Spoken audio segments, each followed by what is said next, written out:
As-Sunnah Foundation.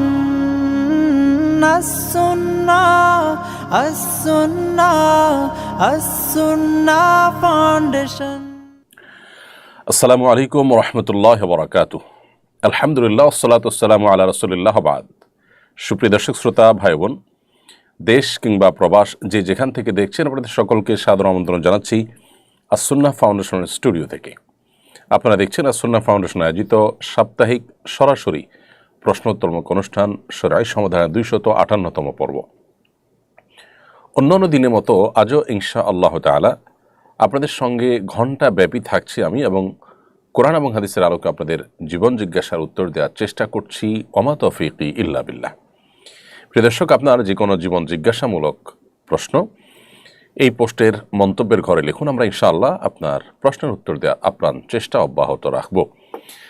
আপনারা এই live অনুষ্ঠানটি দেখতে পাচ্ছেন একযোগে আমাদের ভেরিফাইড ফেসবুক পেজে, আস-সুন্নাহ ফাউন্ডেশনের ভেরিফাইড ফেসবুক পেজে, আমাদের ভেরিফাইড ইউটিউব চ্যানেল এবং আমাদের অন্যান্য পেজ ও চ্যানেলসমূহে একযোগে। যে কোনো জায়গায় প্রশ্ন করলে ইনশাআল্লাহ সেখান থেকে আপনাদের প্রশ্ন সংগ্রহ করে আমরা উত্তর দেওয়ার চেষ্টা করব। যে সমস্ত প্রশ্ন উত্তর দেওয়া একান্ত সম্ভব হবে না, সেগুলো আগামীকাল পরশু ইনশাআল্লাহ তাআলা আমাদের উলামায়ে কেরাম, অ্যাডমিন উলামায়ে কেরাম রিপ্লাইয়ের মাধ্যমে আপনাদেরকে উত্তর দেওয়ার চেষ্টা করবেন।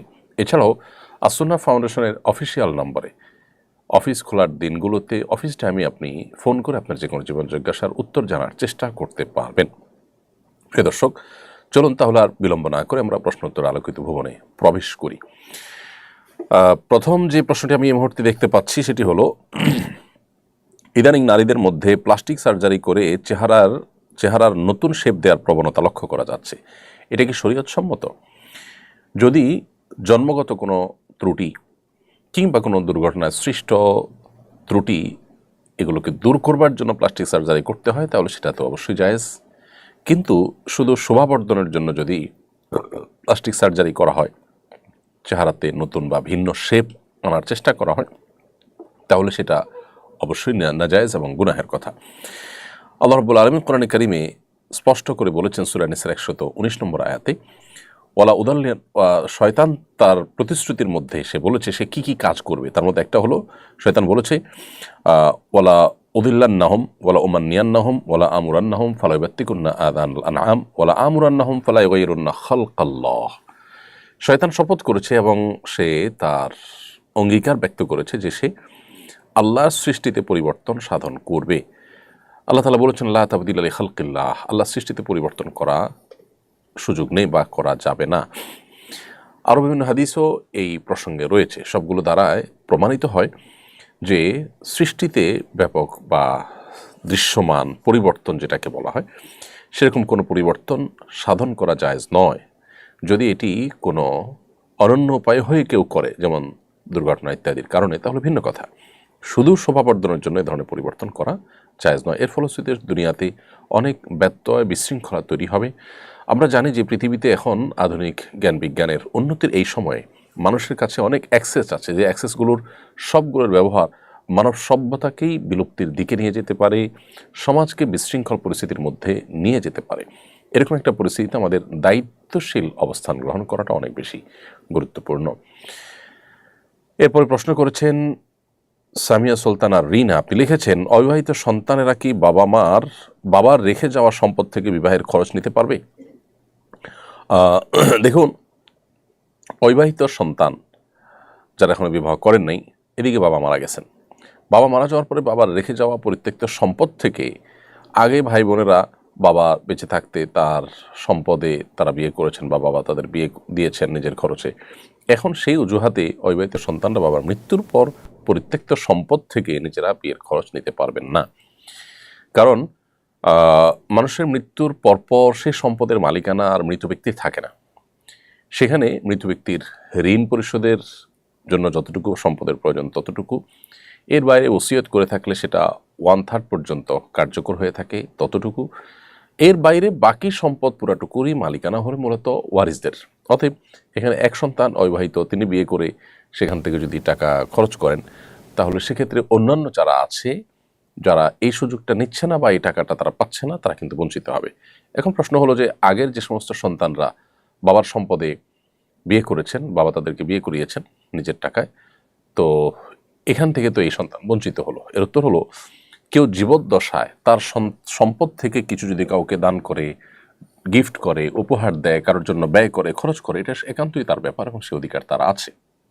অতএব বাবার বেঁচে থাকার সময় তিনি যা খরচ করবেন সেটা তার একান্ত ঐচ্ছিক বিষয়। তিনি কাকে দিবেন, দিবেন না, বা ছেলেদের মধ্যে কারোর ব্যাপারে প্রযোজ্য হয়েছে তাকে দিয়েছে, যার ব্যাপারে প্রযোজ্য হয় নাই তাকে দিতে পারেন নাই, সেটা ভিন্ন বিষয়। কিন্তু মৃত্যুর পর এটা তার থাকে না, এটা সবার হয়ে যায়। অতএব এখান থেকে একজন বিশেষভাবে সুবিধাটা নিতে পারবে না। এরপর প্রশ্ন হলো, সম্প্রতি নারী সংস্কার কমিশন প্রধান উপদেষ্টার কাছে তাদের প্রতিবেদন জমা দিয়েছেন। এ নিয়ে অনেক আলোচনা সমালোচনা চলছে। কমিশনের প্রস্তাবনাগুলো কতটা ইসলামী শরিয়ার সাথে সাংঘর্ষিক? দেখুন প্রিয় দর্শক, শুধুমাত্র ইসলামী শরিয়ার সাথে সাংঘর্ষিকই নয়, বরং বাংলাদেশে যত ধর্মের মানুষ বসবাস করে, মুসলিম ছাড়াও খ্রিস্টান, হিন্দু, বৌদ্ধ, অন্যান্য ধর্মাবলম্বী যারা আছে, তাদের প্রায় সবার ঐক্যমতে অনেকগুলো পয়েন্ট আছে এই প্রস্তাবনায়, এই সুপারিশনামায়, যেগুলোতে সকল ধর্মের মানুষই ভিন্নমত পোষণ করে। অর্থাৎ আমরা বলতে পারি যে সমস্ত বিষয়গুলোতে জাতীয় ঐক্য রয়েছে, সে বিষয়গুলোর বিরুদ্ধেও এই তথাকথিত নারী সংস্কার কমিশন অবস্থান নিয়েছে। অতএব এটা শুধুমাত্র ইসলামের দৃষ্টিকোণ থেকে আপত্তিকর নয়, বরং সকল ধর্মের, আমরা অন্য ভাষায় বলতে পারি বাংলাদেশের প্রায় সব মানুষের চিন্তা, দর্শন এবং চেতনা, মানুষের মূল্যবোধ, মানুষের বিশ্বাস এবং মানুষের কৃষ্টি কালচারের বিরুদ্ধে অনেকগুলো পয়েন্ট রয়েছে। এর মধ্যে বেশ কিছু পয়েন্ট আছে যেগুলো শুধুমাত্র ধর্মীয় দৃষ্টিকোণ থেকে অযৌক্তিক নয়, সেগুলো বাস্তবিক দৃষ্টিকোণ থেকে অযৌক্তিক, সেগুলো লজ্জা, শরম, হায়া, যেগুলো একটা সমাজের জন্য খুবই প্রয়োজনীয় বিষয়, সেই সমস্ত দৃষ্টিকোণ থেকে অযৌক্তিক, নানা কারণে অযৌক্তিক। এর মধ্যে একটা হলো যে এখানে বলা হয়েছে, আপনারা ইতিমধ্যে জেনেছেন, বিবাহ বিচ্ছেদ এবং ভরণ পোষণের ক্ষেত্রে ধর্মীয় আইন, অর্থাৎ পারিবারিক বিধিবিধানের ক্ষেত্রে, পারিবারিক আইনের ক্ষেত্রে ধর্মীয় আইন অনুসরণ করলে নারীরা নাকি বৈষম্যের শিকার হন। এটা হলো ধর্মীয় আইনকে আসামের কাঠগড়া দাঁড় করানো। দেখুন, ধর্ম কখনো, বিশেষ করে ইসলাম, কখনো মানুষকে বৈষম্যের দিকে যেতে দেয় না, বৈষম্য বরং দূর করবার জন্য দিন এসেছে। আপনি যেটাকে বৈষম্য মনে করছেন সেটাই আসলে ইনসাফ, আর আপনি যেটাকে ইনসাফ মনে করছেন সেটাই হলো সবচেয়ে বড় বৈষম্য। যেমন উত্তরাধিকারে নারীর সমান অধিকারের দাবি এখানে করা হয়েছে। উত্তরাধিকারে নারীর সমান অধিকারের দাবি যখন করেছেন, একই সাথে এই দাবিও করতেন যে কোনো স্বামীকে আজ থেকে আর স্ত্রী কোনো ভরণ পোষণ দিতে হবে না, সেই মর্মে আইন করা হোক। এই সুপারিশও করা দরকার ছিল, যেহেতু একটা করেছেন আরেকটা কেন করেননি? খরচের বেলায় স্বামীকে সমস্ত ব্যয়ভারের দায়িত্ব দিবেন, আবার উত্তরাধিকার সম্পদ যখন ভাগ নেওয়ার বেলা আসবে তখন বলবেন যে নারীকে অর্ধেক দিতে হবে, ছেলেরা অর্ধেক পাবে। যৌক্তিকতা যদি বলেন তাহলে তো 100% ছেলেরা পাওয়ার কথা। সেখানে শরীয়ত ছেলে যা পাচ্ছে মেয়েকে তার অর্ধেক দিচ্ছে, তার উপরে কোনো ব্যয়ভার দেওয়া ছাড়া। আল্লাহর বিধানের উপরে আমরা নিজেদের যুক্তি বুদ্ধি দিয়ে যদি নতুন কোনো বিধিবিধান সেখানে সৃষ্টি করার চেষ্টা করি, সেটা হবে পাশ্চাত্যপদতা। প্রকৃত অর্থেই আমরা কখনো আল্লাহর বিধান থেকে অগ্রসর হতে পারবো না, অর্থাৎ তার চাইতে আপডেটেড হওয়ার সুযোগ আমাদের থাকবে না। ঠিক একইভাবে বিবাহ, তালাক এবং উত্তরাধিকার আইনের অনেক বিষয় আছে যেগুলো বাহ্যিক দৃষ্টিকোণ থেকে দেখা যায় যে নারী বৈষম্যের শিকার হয়েছেন। আসলে নারী বৈষম্যের শিকার হন নাই। যখন আমরা ডিপে ঢুকবো বা একটু ডিটেল আলোচনা করব, যেমন এই যে ভরণ পোষণের ক্ষেত্রেই, ভরণ পোষণ যখন স্বামীর উপরে বর্তায় প্রচলিত আইনেও, এটাকে তুলে দেওয়ার জন্য আমরা কেউ বলছি না, নারী সংস্কার বিষয়ক কমিশন তারাও বলছেন না, তাহলে সেটাকে ঠিক রেখে আপনি বলছেন যে সম্পদে অর্ধেক অর্ধেক লাগবে, এটা কীভাবে যৌক্তিক হতে পারে? একজনকে 10 টাকা দিয়ে বলবেন তুমি 5টা আইটেম বাজার করে নিয়ে আসো, আরেকজনকে 5 টাকা দিয়ে বলবেন তোমার কিছুই আনতে হবে না। তো এটার মধ্যে যদি আপনি মনে করেন 5 টাকাওয়ালার প্রতি জুলুম করা হয়েছে, তাহলে এর হাস্যকর বিষয় কী হতে পারে? তাদের যে সমস্ত দাবিগুলো ছিল, এর মধ্যে একটা হলো নারীদের জন্য সংসদের সংরক্ষিত আসন রাখতে হবে 300টি। এক একটা সংসদীয় আসনের জন্য কি পরিমাণ টাকা রাষ্ট্রের খরচ হয় সেটা আমরা সবাই জানি। এই গরিব রাষ্ট্রের উল্লেখযোগ্য অংশ পলিটিশিয়ান, সরকারি কর্মকর্তারা, তাদের পেছনে ব্যয় হয়ে যায়, যার সুফল আনুপাতিক হারে জনগণ সেভাবে ভোগ করে না। ইতিমধ্যে আমরা যে সমস্ত সংরক্ষিত আসনে সংসদ সদস্য হওয়া নারীদের বক্তব্য, তাদের ভূমিকা দেখেছি, আইন প্রণয়নে দেশকে এগিয়ে নেওয়ার ক্ষেত্রে তাদের কী ভূমিকা ছিল, উল্লেখ করার মতো কোন ভূমিকার কথা আমরা বলতে পারবো? আমরা এর বিপরীতটা জানি। তারা অনেকেই তাদের চিরকুট দেখে বক্তব্য সংসদে দাঁড়িয়ে দিতে দিতে মানুষের কাছে হাসির পাত্র হয়েছেন, বাচ্চাদের কাছে হাসির পাত্র পর্যন্ত হয়েছেন। এ হলো অবস্থা। আমরা জানি যে তথাকথিত সংরক্ষিত আসনে সাধারণত বড়লোক এবং প্রভাবশালী ব্যক্তিদের বউদেরকে সংসদ সদস্য বানানোর একটা উপায় মাত্র। কোনো রিক্সাওয়ালা, কোনো দিনমজুর, তাদের স্ত্রীরা এই তথাকথিত সংরক্ষিত কোটায় তারা সংসদীয় আসনে যেতে পারেন না। তাহলে সেক্ষেত্রে বড়লোকের বউদেরকে সংসদে নিয়ে রাষ্ট্রের টাকায় লাভটা কি রাষ্ট্রের?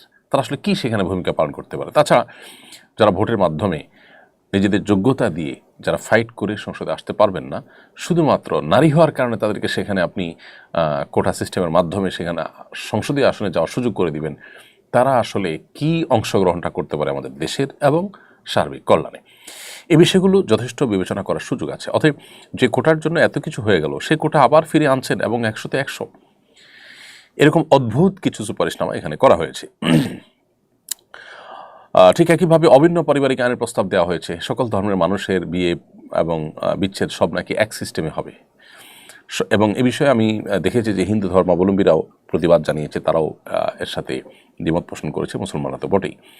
যৌনকর্মীদেরকে শ্রমিক হিসাবে স্বীকৃতি দেওয়ার কথা বলা হয়েছে। হিন্দু, মুসলিম, খ্রিস্টান, বৌদ্ধ 4 ধর্ম সম্পর্কে গবেষণা করে দেখা গেছে যে প্রত্যেকটা ধর্মেই যৌনতাকে পেশা হিসাবে বেছে নেওয়াটাকে জঘন্য অপরাধ হিসাবে বিবেচনা করা হয়েছে, ঘৃণার চোখে দেখা হয়েছে। বাংলাদেশের মানুষ ধর্মপ্রাণ। এই ধর্মপ্রাণ মানুষদের দেশের সকল ধর্মের মানুষের ধর্মীয় মূল্যবোধের বিরুদ্ধে আপনাকে দাঁড়াতে হবে। এটা কি কারণে, কিসের কল্যাণে? যত যৌনকর্মী আছেন তাদের সবার সাথে যদি আপনি আলাপ করেন, দেখবেন যে বেশিরভাগই তারা কোনো দালালের খপ্পরে পড়ে এই জগতে এসেছেন। তারা আসলে মুক্তি চান, তারা চান না এটাকে কন্টিনিউ করতে।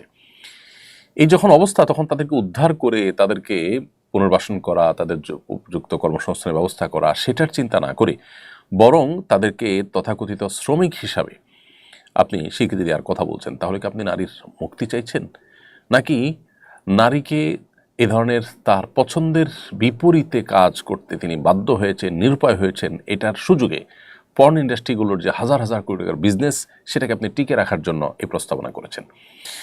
ঠিক একইভাবে বৈবাহিক ধর্ষণ নামের এই পশ্চিমা হাস্যকর চিন্তাকে আমাদের দেশে প্রবেশ করানোর চেষ্টা করা হয়েছে এবং সুপারিশনামা রয়েছে যে এটা যেন আইনে অন্তর্ভুক্ত করা হয় বৈবাহিক ধর্ষণকে। বৈবাহিক ধর্ষণ বলতে যেটা বোঝানো হয়, স্বামী যদি স্ত্রীর সম্মতি ছাড়া তার সাথে শারীরিক সম্পর্ক করেন বা জোরাজুরি করে সম্পর্ক স্থাপন করেন, তাহলে সেটাকে বৈবাহিক ধর্ষণ হিসেবে দেখা হবে। প্রথম কথা হলো, এটাকে প্রমাণ করার উপায়টা কি? সেখানে কোনো সাক্ষী প্রমাণ, কোনো তথ্য উপাত্ত, কোনো তথ্যচিত্র, কোনো কিছু উল্লেখ করার বা উপস্থাপন করার সুযোগ আছে আদালতে? দ্বিতীয় কথা হলো যে এর মাধ্যমে এমনিতেই ভঙ্গুর পরিবার ব্যবস্থাপনাকে আরও ভেঙে ফেলা হবে। কারণ স্ত্রীরা ঠুনকো অজুহাতে স্বামীদের বিরুদ্ধে ধরনের অজুহাত দিবে এবং তারা নানা কারণে হ্যাসেল এর মধ্যে ফেলবে স্বামীদেরকে। এবং ইতিমধ্যে আমাদের যে দাম্পত্য কলহ প্রচুর পরিমাণ বেড়েছে, সেটা আরও কত বেশি বেড়ে যাবে, ঘরে ঘরে গৃহযুদ্ধ হবে, সেটা বলার অপেক্ষা রাখে না। সবচেয়ে বড় কথা হলো, স্বামী স্ত্রীর মধ্যে স্বামী স্ত্রী সুলভ মৃদু জোরাজুরি, যেটা জুলুমের পর্যায়ে যায় না, সেটা সকল সমাজে গ্রহণযোগ্য। স্বামীর কাছ থেকে জোরাজুরি করে কিছু খেতে চাওয়া, বাইরে ঘুরতে যাওয়া, এগুলো স্ত্রীর একরকম অধিকার মনে করা হয়। স্বামীরাও এই জোরাজুরিগুলোকে ভালোভাবেই নেন, এগুলোকে কেউ জুলুম হিসাবে দেখেন না। এগুলোর কারণে কি সেটাকে বৈবাহিক ডাকাতি বলবেন? তাহলে এ ধরনের হাস্যকর এবং পশ্চিমাদের কাছ থেকে যা পেয়েছেন তথাকথিত এই নারী সংস্কার কমিশনের সদস্যরা, সেটাকে দেশে হুবহু কপি পেস্ট করে দেওয়ার অপচেষ্টা করেছেন।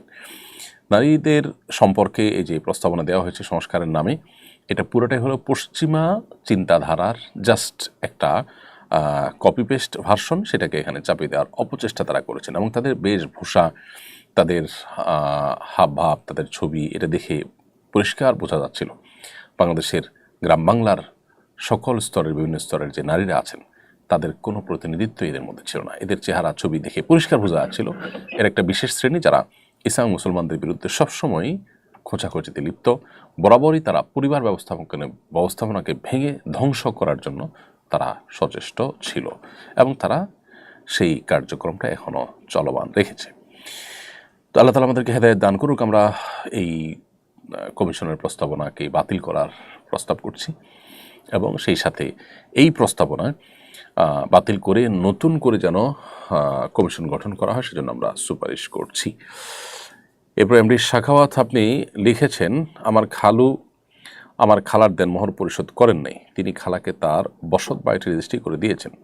যখন দিয়েছেন তখন তিনি দেনমোহর নিয়ত করেননি এবং এটা ওনার মাথায়ও ছিল না। বর্তমানে ওনার কাছে দেনমোহর পরিশোধ করার মতো কোনো অর্থ নেই, যেহেতু উনি খালাকে পূর্বে ওনার বসত বাড়িটি লিখে দিয়েছেন। এখন কি সেটা দেনমোহর হিসাবে ধরলে আদায় হবে? উত্তর হলো যে না, এটা দেনমোহর হিসাবে ধরলে এটা আদায় হবে না। তবে এটি যদি বুঝিয়ে না দিয়ে থাকেন, তাকে জাস্ট মুখে মুখে বলেছেন, তাহলে এখন দেনমোহর হিসাবে সেটা তিনি ধরতে পারেন। আর যদি তাকে এটা বুঝিয়ে দিয়ে থাকেন, হস্তান্তর হয়ে যায় বা তিনি এটা বুঝে নেন, তার দখলে এটা চলে যায়, তিনি এটার ভাড়া উত্তোলন করেন বা এটা থাকেন বা যেভাবে হোক তার দখলে চলে যায়, তাহলে সেক্ষেত্রে এইটাকে আর মোহর হিসাবে ধার্য করার সুযোগ নয়, কারণ এটা দান। আপনি কাউকে কিছু দিয়ে দিয়েছেন, দিয়ে দেওয়ার পর তিনি তা নিয়ে ফেলেছেন, হস্তগত হয়ে গেছে, হস্তান্তর কমপ্লিট হয়েছে, এরপর আপনি যদি বলেন যে তোমাকে এটা দিলাম, এটা এই পারপাসটা পরে নিয়ত করেছেন আপনি, তো এটা আসলে জায়েজ নয়। অতএব এভাবে মোহর হিসাবে সেটাকে ধরার সুযোগ নেই। তবে হ্যাঁ, মুখে বলেছেন, দখল বুঝিয়ে দেন নাই, তাহলে আপনার স্কোপ আছে এখনও সেটাকে আপনি মোহর হিসাবে গণ্য করার। এরপর প্রশ্ন হলো, কাশ্মীরে সম্প্রতি পর্যটকদের উপর হামলা হয়েছে, নিয়ে ভারত হিন্দুত্ববাদী জোশ উত্তাল। এই ধরনের হামলা সম্পর্কে ইসলামের বক্তব্য কি? প্রথম কথা হলো যে এ ধরনের হামলা পরিকল্পিতভাবে মুসলমানদের উপরে দায় চাপানোর জন্য অথবা ভারতের যে ওয়াকফ আইন নিয়ে সারা দেশ উত্তাল হয়েছে সেটা বন্ধ করার জন্য কোনো রকম অপচেষ্টা গভর্নমেন্ট করছে কিনা, সেটা অবশ্য বলা কঠিন। সেটা হওয়ার সম্ভাবনা খুব জোরালো। আবার একই সাথে এখানে দেশীয় এবং আন্তর্জাতিক নানাবিধ ষড়যন্ত্র চলমান আছে। ঠিক কোন কারণে বা কোথা থেকে এটা হয়েছে সেটা আল্লাহ তাআলাই ভালো জানেন একমাত্র। এটা হলো একটা বিষয়। দ্বিতীয়ত হলো, সেখানে হিন্দুত্ববাদীরা যেভাবে ইসলাম মুসলমানদের বিরুদ্ধে বিষোদ্গার করছে এবং মুসলমানদের নিধনে তারা আপনার অগ্রসর হয়ে আসছে, সেটার ফলশ্রুতিতে রীতিমতো এ অঞ্চলে যে অশান্তি বিরাজ করছে তার পরিপূর্ণ দায় তাদের। এবং যে পরিমাণ মসজিদ মাদ্রাসা তারা ভেঙেছে, যে পরিমাণ মুসলমানদের নিধন তারা করেছে, জুলুম তারা করেছে, তার জন্য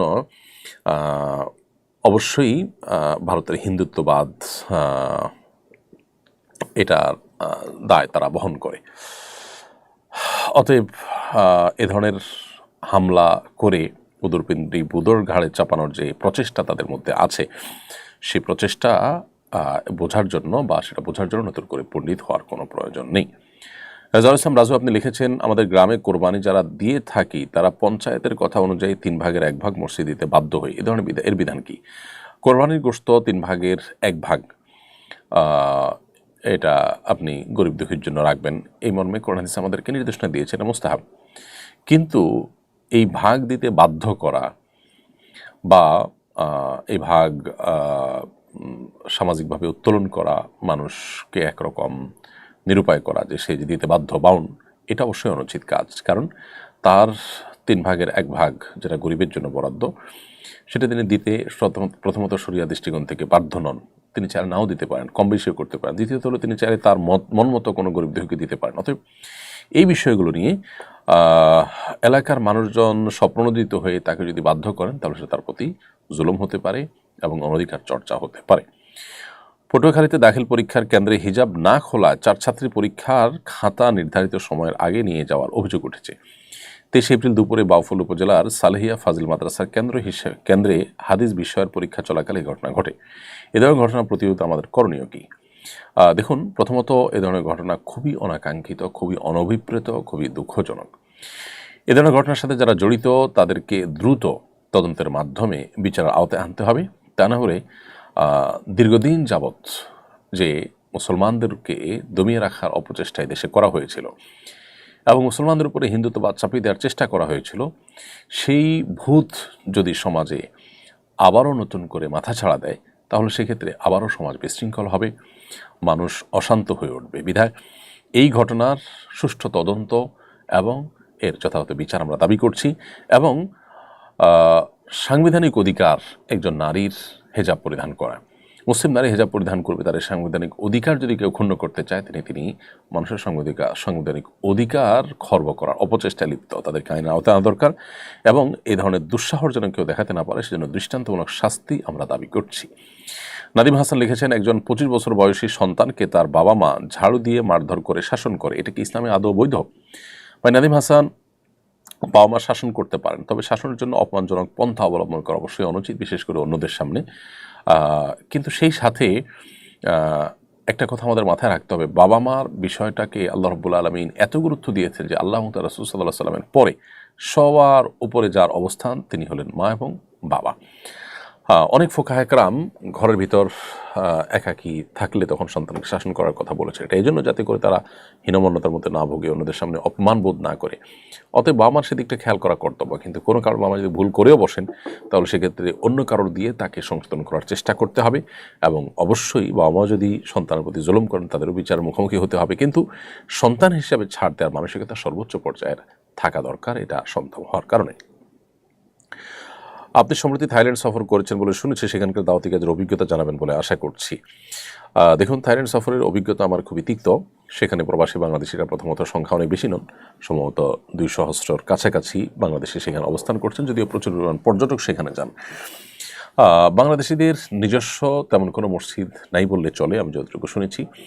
এবং ব্যাংককে আমার যে প্রোগ্রাম হয়েছে সেখানে 150 শতাধিক মানুষ উপস্থিত ছিলেন।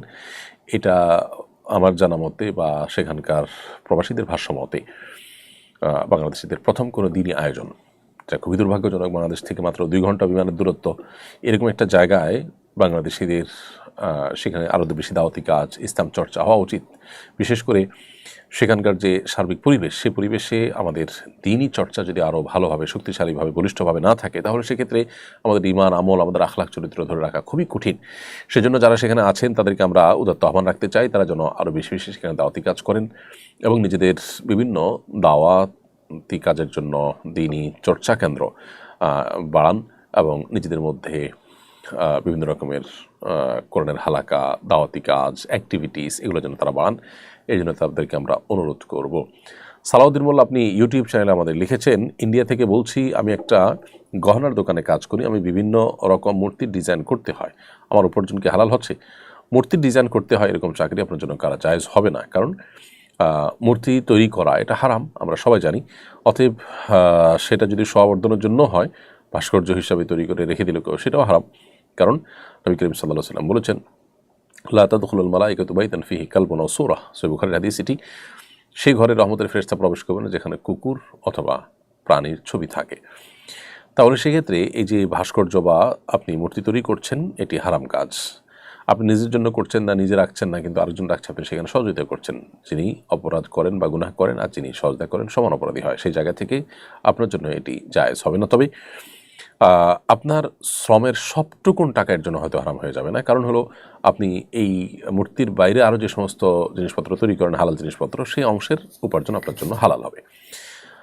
আর বিকল্প চাকরি খুঁজে আপনার এই চাকরি পরিবর্তন করে যেন এরকম হারাম কাজ করতে না হয়, সেই চেষ্টা করাটা আপনার সবচেয়ে বেশি কার্যকর উপায় আপনার হালাল উপার্জনের জন্য, এবং সেটা আপনার করা উচিত। নারী বিষয়ক সংস্কার কমিশনের একজন সদস্য বলেছেন, ব্রিটিশরা অভিন্ন সিভিল ল মেনে বিবাহ করে, কাজে বাংলাদেশিদেরকেও অভিন্ন সিভিল ল মানতে হবে। ধর্মের মানুষের জন্য কমন আইনের ভিত্তিতে নিষ্পত্তি করলে শরীয়তের দৃষ্টিতে কোনো অসুবিধা আছে কিনা? দেখুন, নারী সংস্কার কমিশনের সদস্যরা পশ্চিমা পৃথিবীতে যা পেয়েছেন সেটাকে হুবহু কপি পেস্ট করে আমাদের দেশে চাপিয়ে দেওয়ার চেষ্টা করছেন এবং তাদের সুবিধা মতো পশ্চিমাদের কাছ থেকে যা জানে আর সেটা নিচ্ছেন। পশ্চিমাদের কাছ থেকে নেওয়ার আরও অনেক জিনিস আছে, সেগুলোকে তারা খুব সচেতনভাবে এড়িয়ে চলেছেন। একজন ইতালিতে গিয়ে দেখেছেন সেখানে মানুষ পাস্তা এবং পিজা খায়, এটাই তাদের প্রিন্সিপাল ফুডের মতো, সব জায়গায় এটা পাওয়া যায়, সবাই এটা দিয়ে লাঞ্চ ডিনার করছে। এটা দেখে বাংলাদেশে এসে তিনি যদি দাবি করেন যে এখানে ভাত মাছ কেন, এই কার্বোহাইড্রেট এত বেশি কেন খাবে, দরকার কি ভাত মাছ খাওয়া, আমরা তাহলে পিজা এবং পাস্তা এদেশে ঘরে ঘরে লাঞ্চ এবং ডিনার হিসাবে খাই। এই যে বিষয়টা, এটা যেরকম হাস্যকর, ঠিক একইভাবে পশ্চিমাদের যা দেখলাম তাদের সব কিছুকে অন্ধের মতো এদেশে এনে সেটাকে বাস্তবায়ন করার চেষ্টাটা একইভাবে হাস্যকর। অতএব তাদের এই দাবি মানার কোনো যৌক্তিকতা আমরা দেখছি না। দেখুন, ব্রিটিশ আইনে এখনও ব্যাপকভাবে স্থানীয়ভাবে ধর্মীয় সংস্কৃতি এটা সংরক্ষণ করার ব্যবস্থা রয়েছে এবং ধর্ম এবং ধর্মীয় সংস্কৃতির প্রভাব রয়েছে প্রত্যেকটা পদে পদে সে সমাজে। আমাদের নারী বিষয় সংস্কার কমিশন কি সেই ধর্মীয় সংস্কৃতির কোনো অস্তিত্বই সমাজে রাখতে চান? তাদের যে সুপারিশনামা ৩ শতাধিক পৃষ্ঠার, সেটা দেখে তো তা বোঝা যায় না। ঠিক একইভাবে ব্রিটিশ সংসদের চার্চের প্রতিনিধিদের জন্য 30টার মতো সংরক্ষিত আসন আছে। বাংলাদেশে মসজিদের প্রতিনিধিদের জন্য কয়টা আসন সংরক্ষিত রাখার কথা বলবেন তারা? ব্রিটিশ রাজাদের প্রোটেস্ট্যান্ট যারা হয়ে থাকে তারা খ্রিস্টান হওয়া জরুরি এবং স্থানীয় চার্চকে রক্ষা করবেন এই মর্মে রাজাকে শপথ করতে হয়। আমাদের দেশে যারা যখন ক্ষমতায় আসবেন তারা কি মসজিদ সংরক্ষণ করবেন এই মর্মে তাদেরকে শপথ করতে হয়? নারীবাদীরা ব্রিটেনের এই সমস্ত দিকগুলো বাংলাদেশে চান না। তারা তাদের সুবিধা মতো দিকগুলোকে বাস্তবায়ন করতে চান। তারা যে সমাজের গণশত্রু সেটা বোঝার জন্য পণ্ডিত হওয়ার কোনো প্রয়োজন নেই। যে সময় আপনি লিখেছেন, বিয়ের আগে কি হবু হাজব্যান্ডের সাথে জরুরি প্রয়োজনে কথা বলা যাবে? বিয়ের আগে হবু হাজব্যান্ডের সাথে যদি কথা বলতে চান তাহলে সেক্ষেত্রে একান্ত প্রয়োজনে কথাবার্তা আপনি বলতে পারবেন। একান্ত প্রয়োজনে কথাবার্তা ছাড়া আপনি যেটাকে বলে অপ্রয়োজনীয় আলাপসালাপ, জাস্ট বোঝাপড়ার জন্য আলাপসালাপ, এগুলো করতে গেলে সেটা জায়েজ হবে না। কারণ যতক্ষণ পর্যন্ত আগ্ধ সম্পর্ক না হবে ততক্ষণ পর্যন্ত স্বামী স্ত্রী সুলভ সম্পর্ক নিজেদের মধ্যে স্থাপন করা জায়েজ নয়। এরপর প্রশ্ন হলো, এবছর আমি হজে যাব ইনশাআল্লাহ। হজের সফরে কোন কাজগুলো বেশি করতে এবং কোন কাজগুলো পরিহার করতে আপনি উপদেশ দিবেন? হজের সফরে যেহেতু যাচ্ছেন, যে কাজগুলো সবচেয়ে বেশি বেশি করবেন সেটি হলো হজের সফরে আপনি তালবিয়া পাঠের সময়গুলোতে উচ্চস্বরের তালবিয়া, পুরুষরা নারীরা নীরবে তালবিয়া পাঠ বেশি বেশি করবেন। তফ যত বেশি সম্ভব করার চেষ্টা করবেন, তবে অন্য কাউকে কষ্ট দিয়ে নয়। আর যে কাজগুলো সবচেয়েতে কম করবেন সেটি হলো, বা না করার চেষ্টা করবেন, সেটা হলো যে কারোর সাথে বিবাদে লিপ্ত হওয়া, বিতর্কে লিপ্ত হওয়া, অবশ্যই এগুলোকে এড়ানোর চেষ্টা করবেন। যথাসম্ভব নিজে কষ্ট করে অন্যকে অগ্রাধিকার দেওয়ার চেষ্টা করুন প্রত্যেকটা সার্ভিস নেওয়ার ক্ষেত্রে। এই জিনিসগুলো আমাদের হজের গুণগত মানকে অনেক বেশি বাড়িয়ে দেবে ইনশাআল্লাহ তাআলা। হজের সফরে আরেকটা কাজ আমরা বেশি বেশি করবো, সেটা হলো জিকির, আল্লাহর জিকির, আল্লাহ স্মরণ, দোয়ার কবুলের জায়গাগুলো আছে সেখানে বিশেষভাবে সেগুলোতে মনোযোগ দিয়ে আমরা দোয়া করবো ইনশাআল্লাহ তাআলা। আমার কপালে একটা বড় টিপের মতো কালো দাগ রয়েছে, আমি এটা রিমুভ করতে চাই, তা থেকে আল্লাহ আমার উপর নারাজ হবেন বা গুনাহ হবে? দয়া করে জানাবেন ইনশাআল্লাহ। আপনার কপালে যে কালো দাগ রয়েছে টিপের মতো, এটা তো একটা ত্রুটি বলতে পারেন, সাধারণত মানুষ এটা থাকে না। অতএব এটা দূর করার চেষ্টা আপনি করতে পারেন, এর কারণে আপনি গুনাহগার হবেন না। যদি সৃষ্টিতে ইচ্ছাকৃত কোনো পরিবর্তন আনা হয় শোভাবর্ধনের নামে বা এই জাতীয় কোনো কিছুতে, তাহলে সেটা না জায়েজ। কিন্তু এই জাতীয় জিনিস যেটা সৃষ্টিগত ত্রুটি বলতে পারেন বা জন্মগত ত্রুটি বলতে পারেন, সেটা দূর করার জন্য আপনি এরকম সার্জারি বা কোনো কিছু করতে পারেন, কোনো অসুবিধা নেই। শাকিল আহমদ লিখেছেন, শাওয়াল মাসে বিয়ের কি বিশেষ কোনো ফজিলত আছে? শাওয়াল মাস এখনও চলমান আছে এবং শাওয়াল মাসে বিবাহের ফজিলত অনেক ওলামার কাছে সুসাব্যস্ত রয়েছে। ইমাম নবী রাহিমাহুল্লাহ সহিহ মুসলিমের ব্যাখ্যা গ্রন্থে বলেছেন যে শাওয়াল মাসে বিবাহ করাটা মুস্তাহাব। এটার সপক্ষে দলিল দিয়েছেন সহিহ মুসলিমের একটি হাদিস দ্বারা। মাদানা আয়েশা রাদিয়াল্লাহু আনহা বলেছেন যে রাসূল আকরাম সাল্লাল্লাহু আলাইহি ওয়াসাল্লামের সাথে তিনি বলেছেন তার বিয়ে হয়েছে শাওয়াল মাসে এবং রাসূল আকরাম সাল্লাল্লাহু আলাইহি ওয়াসাল্লামের সাথে তার বাসর হয়েছে শাওয়াল মাসে। এবং আয়েশা রাদিয়াল্লাহু আনহা পছন্দ করতেন যে মেয়েদের বিবাহ বা বাসর যেন শাওয়াল মাসে হয়। এই জন্য শাওয়াল মাসে বিবাহ করাকে অনেকে মুস্তাহাব বলেছেন, যদিও বিবাহ অন্য যে কোনো মাসে করা যেতে পারে। মানসুর আক্তার লিখেছেন, মোবাইল অ্যাপস থেকে রেকর্ডের আজান শুনে আজানের জবাব দেওয়া যাবে কিনা? আমি দেশের বাইরে থাকি, তাই মোবাইলের রেকর্ডের আজান শুনে আজানের জবাব দেই। রেকর্ডেড আজান শুনে আপনি আজানের জবাব দিবেন না, তবে লাইভ আজান শুনে আজানের জবাব দিতে পারেন। সেটার বিভিন্ন রেডিওর মাধ্যমে হতে পারে বা অন্য কোনো উপায় হতে পারে, সেটা দিয়ে আপনি রেকর্ডেড আজান এর জবাব দিতে পারবেন। নাইম হোসেন লিখেছেন, বিয়ের 1 মাস পর স্ত্রী অন্তঃসত্ত্বা হয়েছে, লজ্জার কারণে সে এই সন্তান রাখতে চায় না, এ বিষয়ে আপনার নসিহত কী হবে? প্রথম কথা হলো যে এইরকম লজ্জা ইমানের অঙ্গ নয় যে লজ্জার কারণে মানুষ গুনাহের দিকে ধাবিত হতে হবে। সন্তান মাতৃগর্ভে আসার পর, কনসিভ হওয়ার পর সেটা নষ্ট করা গুনাহের কথা। এটা গুনাহ, লজ্জা নষ্ট করা জায়েজ নয়। লজ্জার অজুহাতে এটা নষ্ট করা আরও গর্হিত কথা। যেই লজ্জা মানুষকে গুনাহের দিকে ধাবিত করে সেই লজ্জা বরং কুফুরির অঙ্গ, সেটা ইমানের অঙ্গ নয়। যেই লজ্জা আমাদেরকে অশ্লীলতা, মন্দ, গুনাহের পথ থেকে বিরত রাখে সেই লজ্জা ইমানের অঙ্গ। বিধায় আমাদেরকে এই ব্যাপারে সতর্ক থাকতে হবে। কেউ যেন তথাগত লজ্জা, মানুষ কি বলবে, এ সমস্ত কারণে আল্লাহকে যেন আমরা নারাজ না করি। মানুষের চক্ষু লজ্জা এটার চাইতেই আল্লাহর অসন্তুষ্টিটা অনেক বড়, বিধায় সেটাকে প্রায়োরিটি দিতে হবে। আল্লাহ আমাদেরকে তৌফিক দান করুন। প্রিয় দর্শক, দেখতে দেখতে অনুষ্ঠানে আমরা ঠিক মাঝামাঝি এসে পৌঁছে গেছি। সময় হয়ে গেছে ছোট্ট একটি বিরতিতে যাওয়ার। বিরতির পর আবারও ফিরে আসবো ইনশাআল্লাহ। আমাদের সঙ্গেই থাকবেন। সুন্নাহ ফাউন্ডেশন মসজিদ কমপ্লেক্স ও ইসলামিক সেন্টার একটি লালিত স্বপ্ন। ইনশাআল্লাহ শিক্ষা, সেবা ও দাওয়া সহ ফাউন্ডেশনের বহুবিধ কার্যক্রমের কেন্দ্র হবে এই কমপ্লেক্স। ঢাকার নতুন বাজারের অদূরে কেনা জমিতে শীঘ্রই নির্মাণ কাজ শুরু হবে ইনশাআল্লাহ। সাদাকায়ে জারিয়ামূলক এই প্রকল্পে শরিক হতে পারেন আপনিও। আসুন্নাহ ফাউন্ডেশন। প্রিয় দর্শক, বিরতির পর আবার আপনাদেরকে স্বাগতম জানাচ্ছি শরীর সমাধান অনুষ্ঠানে। আপনারা দেখছেন আসুন্নাহ ফাউন্ডেশন আয়োজিত সাপ্তাহিক সরাসরি প্রশ্ন উত্তরমূলক অনুষ্ঠান শরীর সমাধানের 258তম পর্ব। এ পর্যায়ে যে প্রশ্ন আমি দেখতে পাচ্ছি সেটি হলো, স্বামী স্ত্রীর মধ্যে সন্তানের পরিচয় নিয়ে ঝগড়া হয়েছে। ঝগড়া নিরসনে ডিএনএ টেস্টের মাধ্যমে পিতৃত্ব নির্ণয় করা যাবে কিনা, এটা জায়েজ আছে কিনা? ডিএনএ টেস্টের মাধ্যমে যেহেতু নিশ্চিত হওয়া যায় যে সন্তানের বাবা কে, অতএব ডিএনএ টেস্টের মাধ্যমে পিতৃত্ব নির্ণয় করা জায়েজ হবে।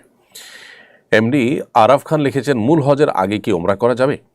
মূল হজের আগে আপনি যদি ওমরা করতে চান, সেক্ষেত্রে শুরুতেই আপনার তামাত্তু হজের নিয়ত থাকবে, আপনি ওমরা করবেন বাই ডিফল্ট, এবং তার পাশাপাশি ওমরা হজ করবেন যথাসময়ে। আবার হজ এবং ওমরার মধ্যে যদি আরও সময় থাকে, সে সময় অন্য হজ ওমরাও হতে পারে। বিশেষ করে আপনি যদি কোথাও তাইফে যেন আসার সময় একটা ওমরা হতে পারে। তো হজের আগে ওমরা এভাবে হতে পারে। আর যদি আপনি নিয়তি করেন শুধু হজের, আপনি ওমরা নিয়ত করেননি, আপনি হজের নিয়তি করে গেছেন, অনেক সময় শেষ মুহূর্তে যায়, তাহলে তো শুধু হজ করবেন। ডিপ্রেশন বা উদ্বেগ কাটানোর ইসলাম সম্মত উপায় কি? ডিপ্রেশন বা উদ্বেগ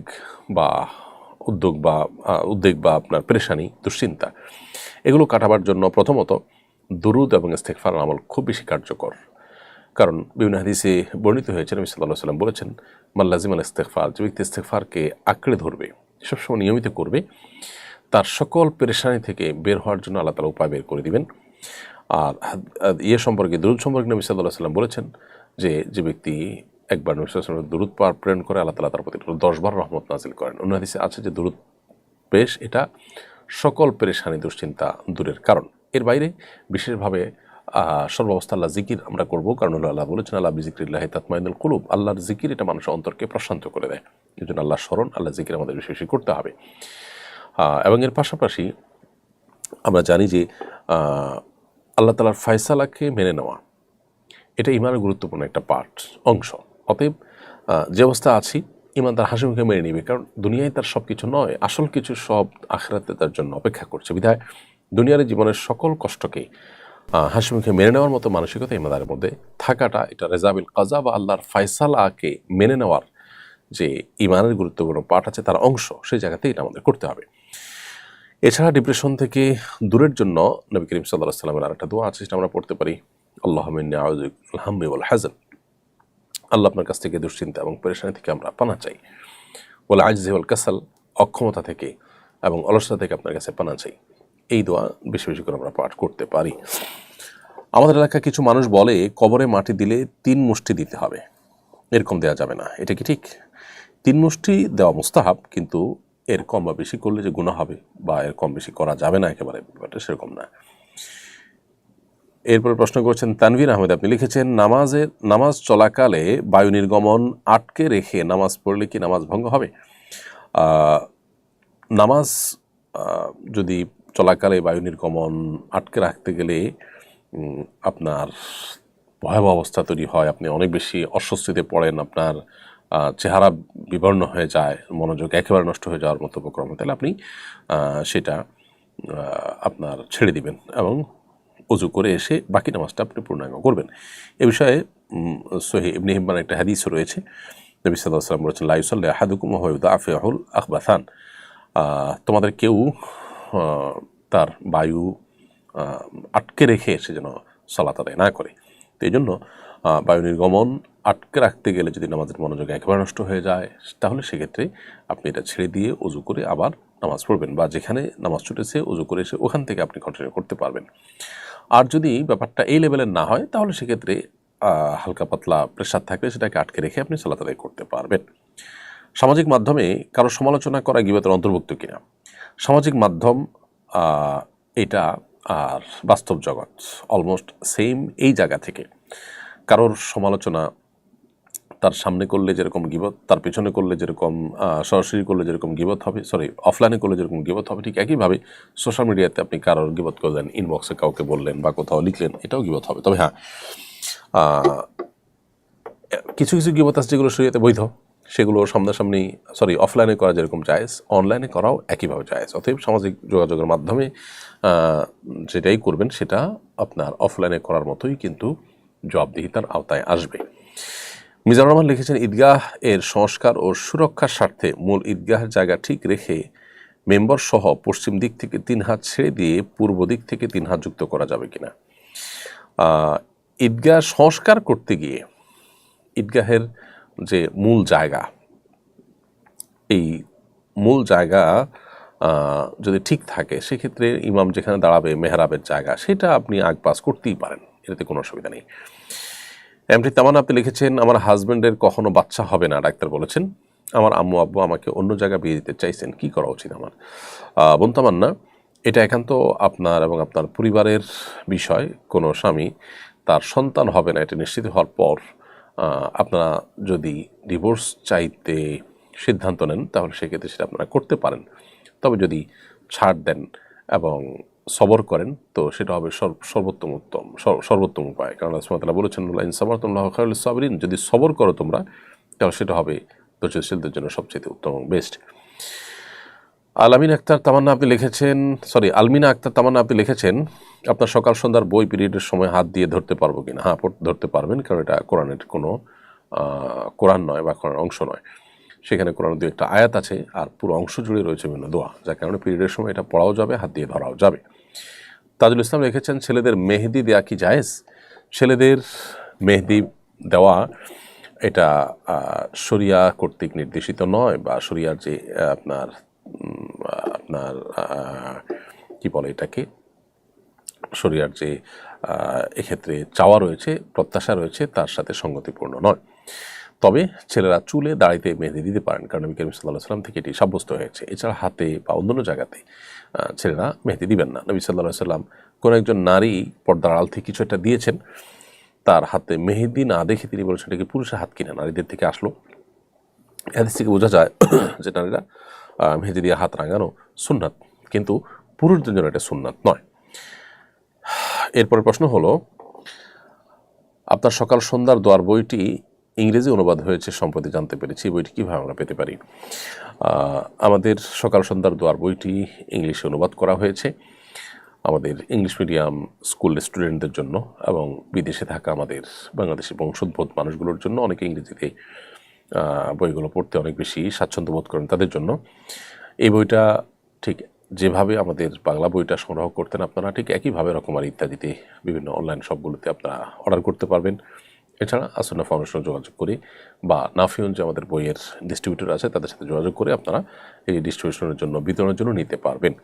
স্কুলগুলোতে, বিশেষ করে ইংলিশ মিডিয়াম স্কুলগুলোতে বাচ্চাদেরকে সকাল সন্ধ্যার দোয়াগুলো মুখস্থ করার জন্য এটা কোনো কোনো জায়গায় পাঠ্য তালিকাতে অন্তর্ভুক্ত করা হয়েছে, আপনারা চাইলে সেটা করতে পারেন। এরপরে প্রশ্ন হলো, ড্রিমি প্রিয়া আপনি লিখেছেন, স্বামী স্ত্রীকে তার বাবা মার সেবা করার জন্য বাড়িতে রেখে দূরে থাকতে চায়, অথচ তার বাবা মায়ের বয়স এখনও 45 পার হয়নি। স্ত্রী স্বামীর কাছে থাকতে চায়, এতে স্বামী এতে স্ত্রীকে অবাধ্য স্ত্রী বলে এবং স্বামীর কোনোদিন মন পাবে না বলে, এটা কি ঠিক? দেখুন, প্রথম কথা হলো যে স্বামী যদি একান্ত নিরুপায় হয়, কোনো প্রয়োজনের প্রেক্ষিতে স্ত্রীকে নিজের কর্মস্থল থেকে দূরে রাখেন, সেটা শরিয়ার দৃষ্টিকোণ থেকে নাজায়েজ কাজ নয়, সেটা জায়েজ আছে। কিন্তু একই সাথে এও মাথায় রাখতে হবে যে বাবা মার বয়স 45-এর কম, তাদের সেবার নাম দিয়ে তাদের কাছে ফেলে রাখা, এটা শরিয়ার যে স্পিরিট আছে তার সাথে সঙ্গতিপূর্ণ নয়। বরং শরিয়া চায় যে স্বামী যেখানে থাকবে স্ত্রী সেখানে থাকবে। বিভিন্ন কারণে অথবা নিরুপায় হলে অবশ্যই স্বামী স্ত্রীকে দূরে রাখার অধিকার স্বামীর আছে। কিন্তু স্ত্রীর যে হক, তার যে অধিকারগুলো আছে সেগুলো যেমন আদায় করতে হবে, ঠিক একইভাবে দূরে ফেলে রাখার ক্ষেত্রে যৌক্তিক কোনো কারণ থাকা দরকার। অযৌক্তিক কারণে তাকে যদি ফেলে রাখা হয় তাহলে এটা অবশ্যই স্বামীর জন্য অনুচিত কাজ। এখন বাবা মার সেবা করাটা প্রথমত স্ত্রীর জন্য সেভাবে অপরিহার্য নয়, কিন্তু নৈতিকতার কারণেই স্বামীর প্রতি যে তার ভালোবাসার দায় আছে সেই জায়গা থেকে অবশ্যই তিনি শ্বশুর-শাশুড়ির খেদমত করার সর্বোচ্চ চেষ্টা করতে হবে, সেটা ভিন্ন বিষয়।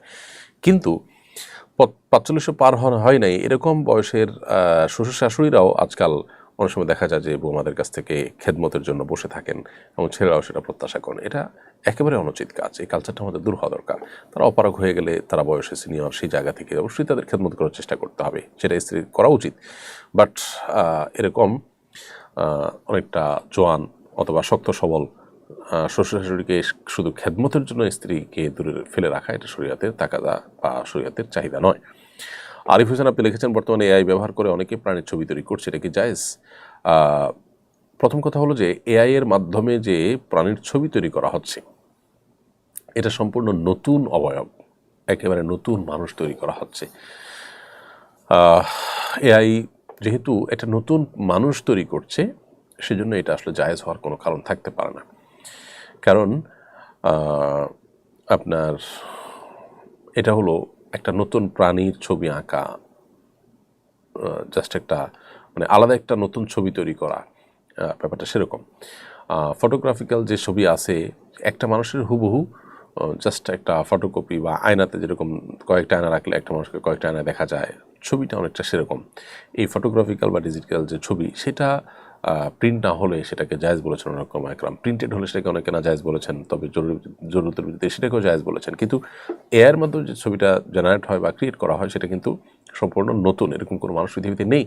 তো এরকম কোনো সৃষ্টি, এরকম কোনো প্রাণীর ছবি যদি কেউ অঙ্কন করে, নবী সাল্লাল্লাহু আলাইহি ওয়াসাল্লাম বলেছেন কেমন দিন তাকে ফুৎকার দিয়ে, রূহ ফুৎকার দিয়ে ওই প্রাণীকে জীবিত করার জন্য আল্লাহ তাআলার পক্ষ থেকে নির্দেশ দেওয়া হবে। সেটা তো সে করতে পারবে, তখন তাকে জাহান্নামে নিক্ষেপ করা হবে। এই সমস্ত কারণে এর মাধ্যমে এই কাজটি করা যায় না। তবে এর মাধ্যমে অন্যান্য যে সমস্ত কাজ করার সুযোগ আছে যেগুলো সেটা দৃষ্টিকোণ থেকে নাজায়েজ নয়, সেরকম কিছু করা যেতে পারে। আব্দুল্লাহ লিখেছেন, বিকাশে লেনদেনের মাধ্যমে অর্জিত পয়েন্ট ব্যবহারের মাধ্যমে ক্যাশব্যাক পাওয়া যায়, এটা কি জায়েজ হবে কিনা? মোবাইল ব্যাংকিং কোম্পানিগুলো তাদের মোবাইল ব্যাংকিংয়ের যে সার্ভিস আছে সেটা যেন জনগণ বেশি বেশি ব্যবহার করে, তার জন্য তারা নানা রকমের প্রণোদনা দিয়ে থাকে, এটা তারই একটা। অতএব এই ক্যাশব্যাক হালাল। ব্যাপারটা এরকম যে আপনি আমাদের এটার থেকে ব্যবহার করে যদি আপনি লেনদেন করেন তাহলে আপনাকে এত টাকা আমরা উপহার দেব, পুরস্কার দেব, ব্যাপারটা এরকম। অতএব এটা সম্পূর্ণ জায়েজ আছে, এটা নিলে না জায়েজ হবে না।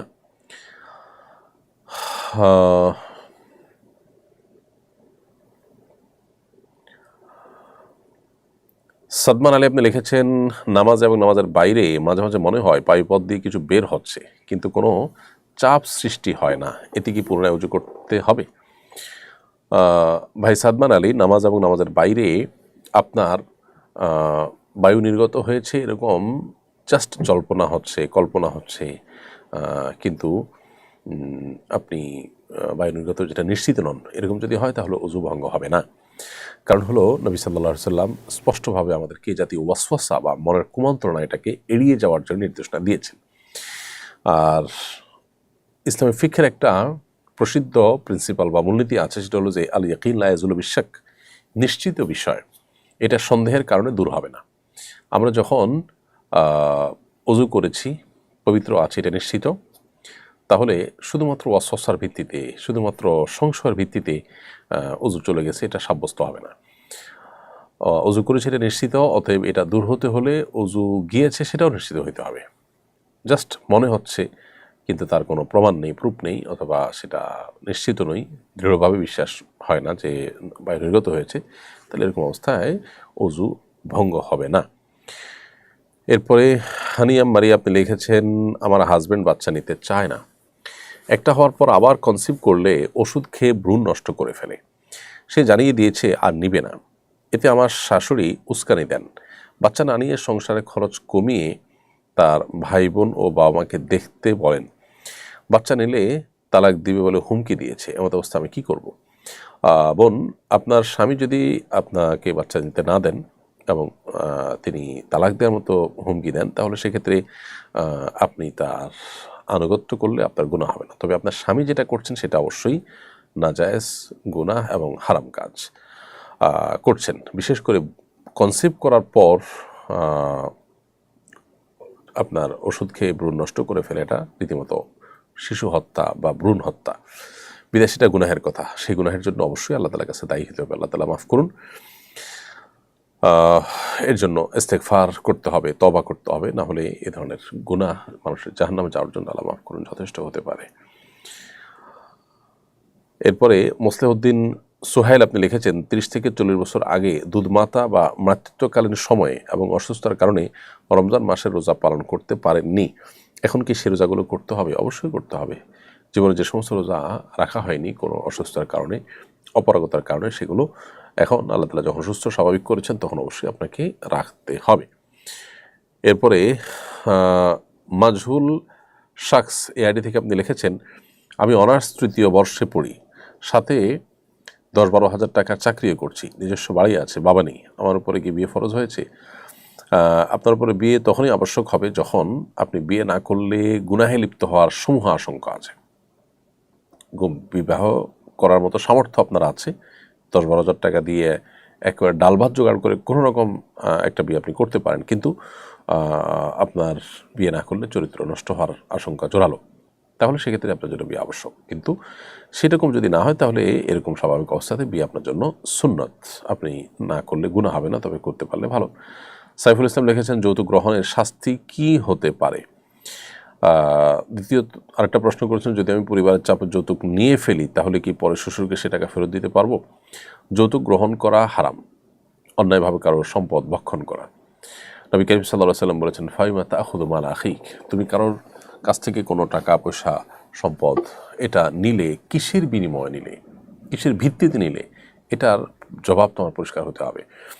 একজন মানুষ তার মেয়ে আপনার কাছে বিয়ে দিয়েছেন, এরপর আপনি তার কাছ থেকে আবার জিনিসপত্র নিলেন, টাকা পয়সা নিলেন, তাহলে এই নেওয়াটা কিসের ভিত্তিতে নিলেন? মেয়ে দিয়েছেন, তার সাথে আবার টাকা তিনি কেন দিবেন? আপনি কি কোনো সার্ভিস তাকে দিয়েছেন যার বিনিময়ে আপনি নেবেন? তো এই যে ব্যাপারটা, এটা তিনি আলাদা পরিষ্কার, যেটা গুনাহের কথা।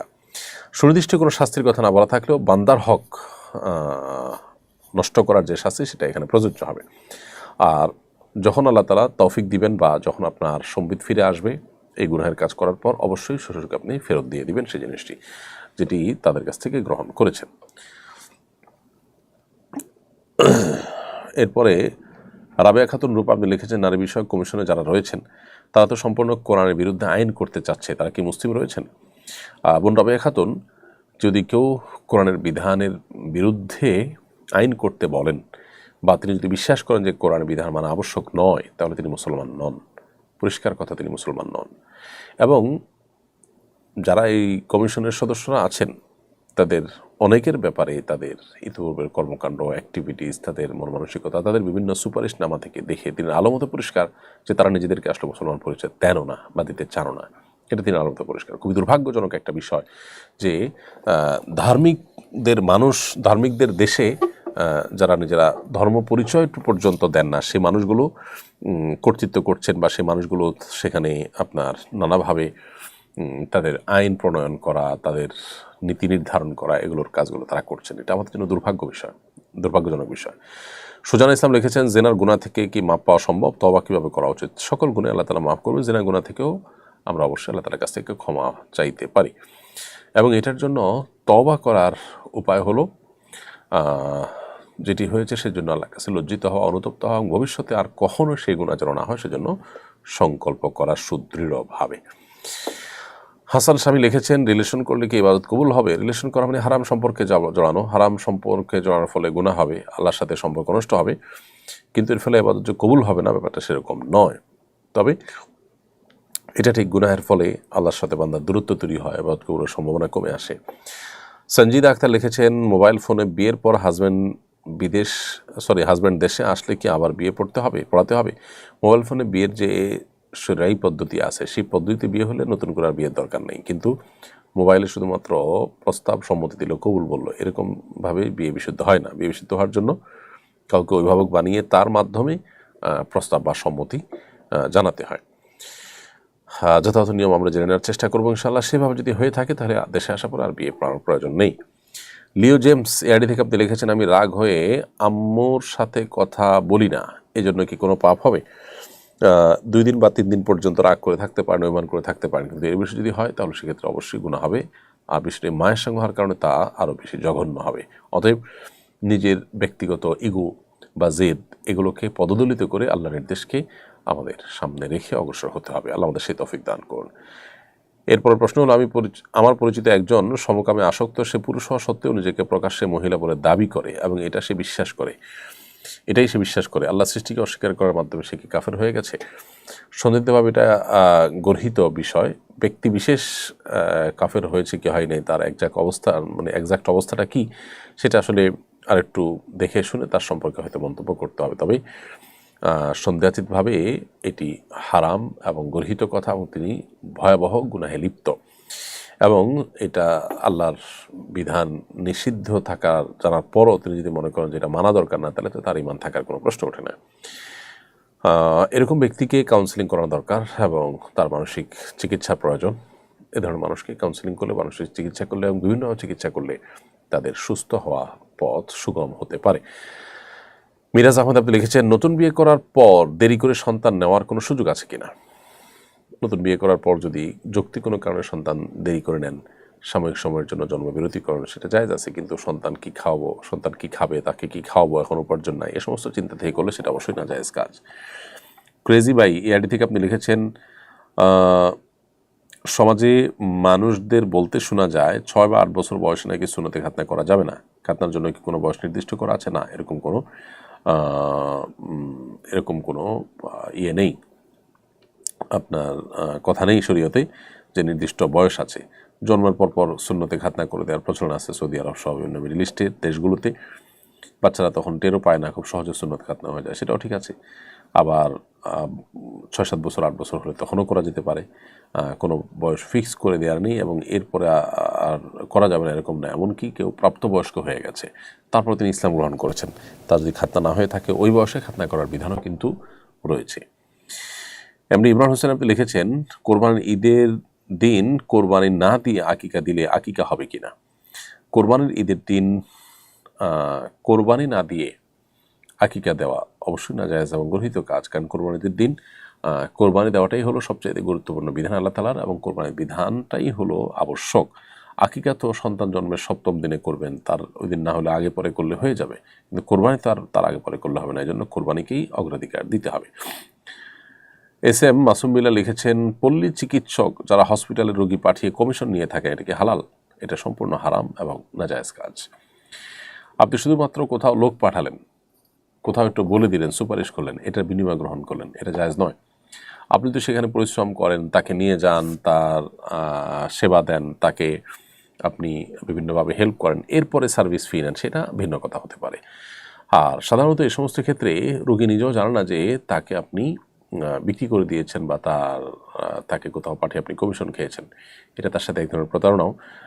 আর সবচেয়ে বড় কথা হলো যে এই সমস্ত কারণে রোগীরা নানাভাবে ক্ষতিগ্রস্ত হয়, কারণ আপনি যেখানে পাঠাচ্ছেন সেখানে তারা আপনাকে যে কমিশন দিবে, কমিশন দেওয়ার জন্য রোগীর কাছ থেকে তারা সেভাবে টাকা পয়সা নিয়ে থাকে, তো এর ফলে রোগী ক্ষতিগ্রস্ত হয়। এই জন্য এই কমিশন বাণিজ্য এভাবে পল্লী চিকিৎসকরা যেটা করে থাকেন এটা সম্পূর্ণ নাজায়েজ।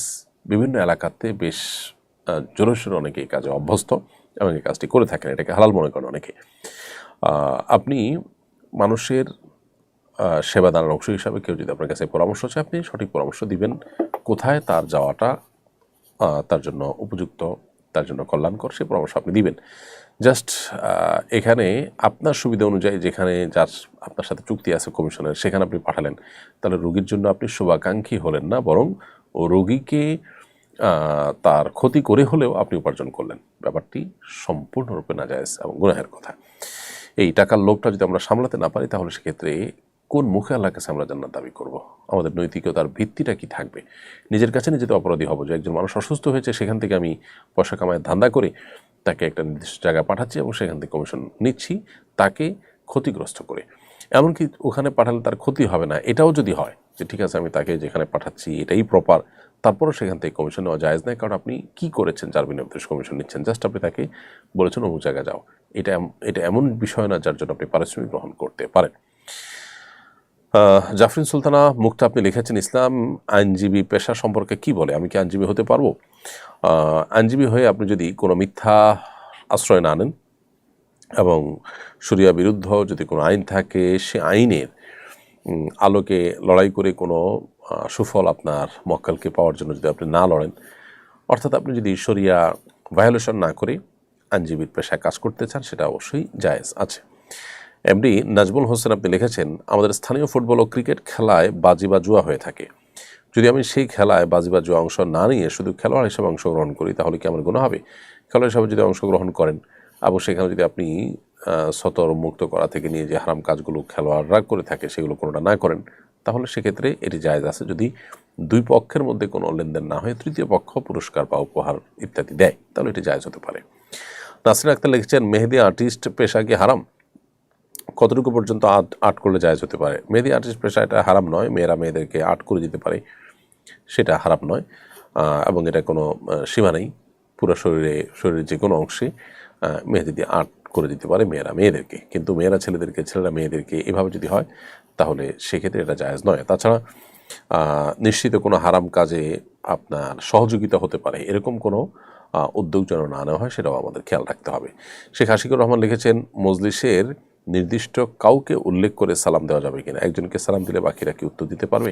নির্দিষ্ট কাউকে সালাম না দিয়ে সাধারণভাবে সালাম দিতে হবে যদি মজলিসে অনেক লোক থাকে, কারণ আপনি যখন সালাম দিবেন তো আসলে মজলিসে একজনের জন্য সময় দেওয়া সম্ভব নয়, সবাইকে দেওয়া সম্ভব নয়, এই জন্য জেনারেলি আপনি সালাম দেওয়ার চেষ্টা করবেন। কিন্তু যদি এই কাজটা অর্থাৎ সবাইকে আলাদা আলাদা করে সালাম দেওয়া আপনার কষ্টকর, সেজন্য কোনো একজনকে নাম দিয়ে সালাম দেন, তাহলে নিশ্চয়ই বাকিদের ইগনোর করা হবে, তাদেরকে অপমান করা হতে পারে। সেই জায়গা থেকে এটা আমাদের অ্যাভয়েড করা উচিত। সজীব ইসলাম লিখেছেন, আমি পূর্বে কারো গীবত করেছি এমন শঙ্কা থেকে তাদের কাছে ক্ষমা চাচ্ছি, কিন্তু কেউ ক্ষমা করছে না এবং আরও বাকিদের গীবত করেছি তা মনে, এখন আমি কী করতে পারি? গীবত করে কারোর কাছে ক্ষমা চাইতে গেলে যদি আরও অনভিপ্রেত পরিস্থিতির মুখোমুখি হওয়ার আশঙ্কা থাকে, তাহলে এটার দরকার নেই, বরং আল্লাহর কাছে ক্ষমা চাইবেন এবং আল্লাহর কাছে দোয়া করবেন, আল্লাহ আমি যাদের গীবত করেছি তাদেরকে আপনি ক্ষমা করে দিন, বাস তাদের পক্ষ থেকে আল্লাহর কাছে ইস্তেগফার করবেন, ইনশাআল্লাহ বিদিনিল্লাহ এটা আপনার জন্য যথেষ্ট হবে। এমনি ফারহাদ আপনি লিখেছেন, আমি একজন ফ্রিল্যান্সার, বায়ারের ক্রেডিট কার্ড দিয়ে তার ফেসবুক গুগল অ্যাড রান করে দিলে কি আমার গুনাহ হবে? কারণ ক্রেডিট কার্ডকে তো অনেকে হারাম বলেন। ক্রেডিট কার্ড এটার মাধ্যমে আপনার নির্দিষ্ট সময় যদি এটার যে ক্রেডিট কার্ড দিয়ে কোনো কিছু পারচেস করার পর সেটা যদি মূল্য পরিশোধ করা না হয়, তাহলে সুদ সহ দিতে হয়, সেজন্য এটা না জায়েজ। এখন যদি এরকমটি না হয় তাহলে সেক্ষেত্রে এটা আপনি করতে পারেন, অন্যথায় সেটা না জায়েজ হবে। অর্থাৎ এটা নির্ভর করবে যে আপনি যে ক্রেডিট কার্ড দিয়ে তার কাজটা করে দিচ্ছেন, তিনি কি সময় মতো বিল পরিশোধ করে দিচ্ছেন, তিনি কি সুদ থেকে বেঁচে থাকার চেষ্টা করছেন, নাকি সুদে লিপ্ত হওয়ার আশঙ্কা যদি থাকে, তাহলে সেক্ষেত্রে এই কাজটা করা জায়েজ হবে না। শফিকুল ইসলাম সাইমন লিখেছেন, নামাজে ভুল করলে শেষ বৈঠকে সাউসিদ্দায় দোয়ার পরে কি দুরূদ শরীফ ও দোয়া মাসুরা পড়ে নামাজ শেষ করব, নাকি তাশাহুদের সাথে পড়তে হবে? আর নামাজে ভুল করলে শেষ বৈঠকে সাউসিদ্দা দেওয়ার পর উঠে আপনি আবার যথারীতি তাশাহুদ, দুরূদ, দোয়া মাসুরা সবগুলো পড়ে তারপরে সালাম ফিরাবেন। কাউসার আল জামি তাহসিন আপনি লিখেছেন, এক ভাই আগে অনেক পর্নোগ্রাফি দেখতো, এখন সে নামাজের সিজদায় ও নীরবে থাকলে সেই দৃশ্যগুলো তার চোখের সামনে ভাসে, এটা থেকে বের হওয়ার কিছু উপায় বলুন। আল্লাহ তাআলা মাফ করুন, এরকম ভয়াবহ অবস্থা অনেকেরই, যারা আসলে নিজেদেরকে গুনাহ থেকে বাঁচাতে পারছেন না কোনোভাবেই, তারা আল্লাহ তাআলার কাছে সাহায্য চাইবেন, চোখের পানি ফেলে আল্লাহ তাআলার আশ্রয় চাইবেন। আল্লাহ রাব্বুল আলামিন রহম করলে ইনশাআল্লাহ বিদিনা সকল গুনাহ থেকে বাঁচাতে বেঁচে থাকাটাই সম্ভব। আর যদি কোনো কারণে এটি কঠিন হয়ে যায়, তাহলে ইস্তেগফার করবে এবং ইবাদত অব্যাহত রাখবে, এটা নিয়েই পড়ে থাকবে না। অনেক সময় অতিরিক্ত পেরেশান করে শয়তান আমাদের মনোযোগকে নষ্ট করে ইবাদত থেকে সেটা যেন করতে না পারে। এমনি সাইদুল লিখেছেন, মসজিদের সামনে কবরস্থান থাকলে সে মসজিদে নামাজ পড়া যাবে কিনা? কবরস্থান থাকলে সেটার জন্য আলাদা ওয়াল থাকা দরকার, আলাদা পার্টিশন থাকা দরকার, বা অন্তত আলাদা মসজিদের ওয়ালের বাইরে সেটা হওয়া দরকার। মসজিদের ওয়ালের ভেতরে যদি হয় তাহলে সেটা নাজায়েজ হবে, কারণ যে মসজিদে কবর আছে সেখানে নামাজ পড়তে নবী সাল্লাল্লাহু আলাইহি ওয়াসাল্লাম নিষেধ করেছেন, এবং এটা ইয়াহুদিরা আহলে কিতাবরা করতো, এটা তাদের কালচার হিসেবে নবী সাল্লাল্লাহু আলাইহি ওয়াসাল্লাম উল্লেখ করেছেন।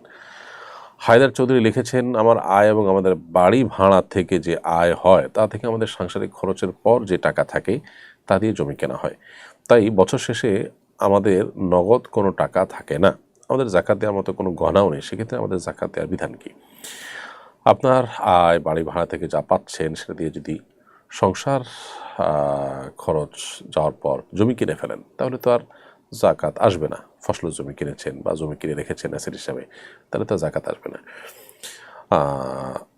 আর যদি টাকা জমে, তাহলে সেক্ষেত্রে সেটা জাকাত আসার প্রশ্ন আসতে পারে। কিন্তু আপনার প্রশ্নের যেটুকু বর্ণনা লিখেছেন তাতে বোঝা যাচ্ছে যে এখানে নগদ টাকা জমছে না, ফসলের জমিন বা যে কোনো জমিন কিনে ফেলছেন, ফ্ল্যাট কিনে ফেলছেন, বাড়ি কিনে ফেলছেন, তাহলে সেক্ষেত্রে ওইটার তো উপরে জাকাত আসে না, ওইটার উপার্জনটার উপরে জাকাত প্রযোজ্য হতে পারে শর্ত সাপেক্ষে।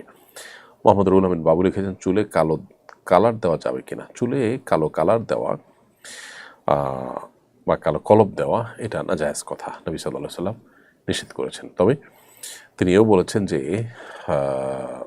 তোমাদের চুল যদি সাদা হয়ে যায় তাহলে গাইয়িরু হাদা শাইয়িব, তাহলে তোমাদের এই সাদা চুল বা সাদা কালার চুলের এটাকে পরিবর্তন করো, ওয়াজান্নাবুস সাওয়াদ, তবে কালো কালারকে পরিহার করবে। কারণ কালো কালার পরে মানুষ নিজের বয়স, কালো কালার ব্যবহার করে মানুষ নিজের বয়স লুকাবার চেষ্টা করে। তাছাড়া নানা কারণে এটি নবী সাল্লাল্লাহু আলাইহি ওয়াসাল্লাম নিষেধ করেছেন, যার কারণে কালো খেজাব দেওয়া বা কালো কালার দেওয়া চুলে এটা নিষিদ্ধ। তবে কালো ছাড়া অন্য কোনো কালার, মেহেদি কালার ইত্যাদি এটা ব্যবহার করতে পারবো আমরা ইনশাআল্লাহ তাআলা। প্রিয় দর্শক, দেখতে দেখতে আমরা অনুষ্ঠানের একেবারে শেষ প্রান্তে পৌঁছে গেছি, সময় হয়েছে বিদায় নেওয়ার। ইনশাআল্লাহ যদি আল্লাহ তাআলা আমাদেরকে ভালো রাখেন, নিরাপদে রাখেন, সামনের সপ্তাহে আবার আপনাদের সাথে দেখা হবে একই সময়। সে পর্যন্ত আল্লাহ তাআলা সবাইকে ভালো রাখুন, নিরাপদে রাখুন, সুস্থ রাখুন। জাযাকুমুল্লাহ খায়রা। আসসালামু আলাইকুম ওয়া রাহমাতুল্লাহি ওয়া বারাকাতুহু। আসুন্নাহ ফাউন্ডেশন, উম্মার স্বার্থে